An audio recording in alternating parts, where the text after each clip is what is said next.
Hi, my name is Marwan Sheikh, MD. I am a reproductive endocrinologist, which means a fertility specialist. I've been in practice since 1985. Most of my practice concentrate about treating patients with in vitro fertilization and tubal reversals. Today, however, we're going to talk about a condition which is extremely common in women. It's called polycystic ovary syndrome. Polycystic means many cysts. Poly is a Greek word that means many. Cysts, what this really is not cysts, but they're immature eggs, many immature eggs. So that's why these patients never ovulate or ovulate very irregularly. And I have a picture basically that shows you here an ovary, which is polycystic ovary, many tiny immature eggs that never grow and ovulate, and that is one of the main reasons why they do not get pregnant. Originally, this condition was called Stein-Leventhal syndrome because in the 1950s, when we didn't have the technology we have now, doctors used to go ahead and open the patient to see why they can't get pregnant, and they would find these very large ovaries. And what they did is they took piece of the ovary, and they called it wedge resection of the ovaries, and some of them did get pregnant. And I'll explain in a second why this happens, because this is a treatment we still do up till now, occasionally. Not exactly by wedge resecting the ovaries, but by drilling holes in the ovary. In order to make the diagnosis that a patient has polycystic ovary, she needs to have two of three things. One, she needs to have a picture by ultrasound that is like what I showed you, that showed ovaries that have many multiple small follicles. We call them follicles. Follicles are the sacs of fluid that have eggs in them. The other thing, they need to have evidence of lack of ovulations. For example, if they don't get regular periods. Women should have a period at least every 35 days. If they have a period every 38 or 40 days, usually this is considered anovulatory, not an ovulatory cycle.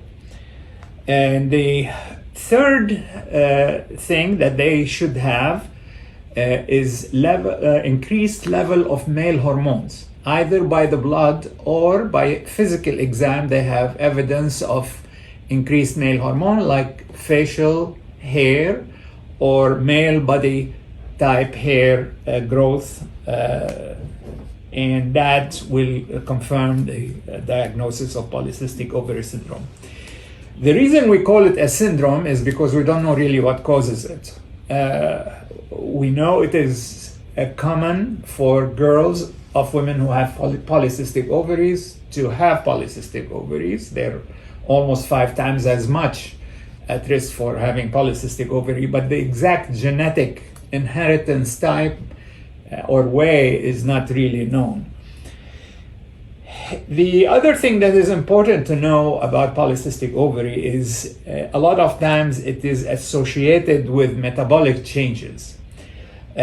Increased incidence of hypertension, increased lipid, cholesterol problems, and increased incidence of diabetes.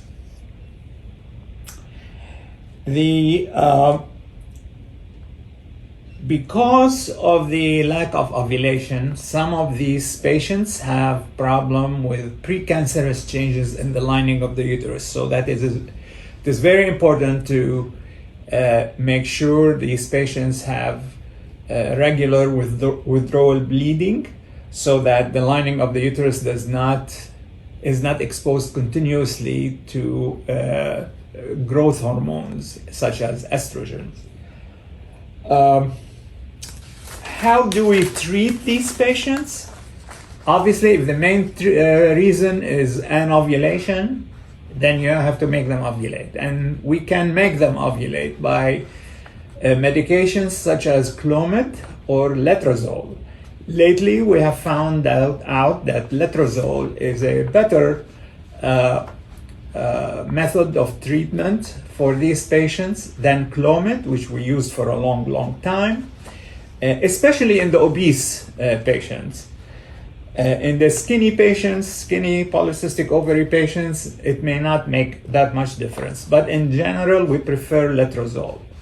Because these patients have what's called insulin resistance, in other words, their body is resistant to the hormone insulin because of receptor defects for insulin, they produce a lot of estrogen, they produce a lot of insulin, and that insulin goes to the ovary and prevents ovulation.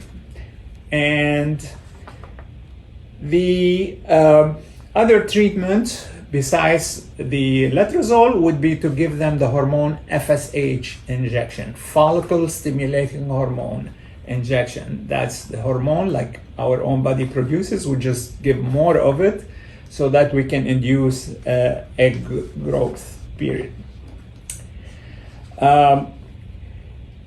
As far as the problem with hirsutism or increased hair growth, we usually treat these patients with, if they're not trying to get pregnant, with a birth control pill and a medication called spironolactone, which is actually given to treat hypertension.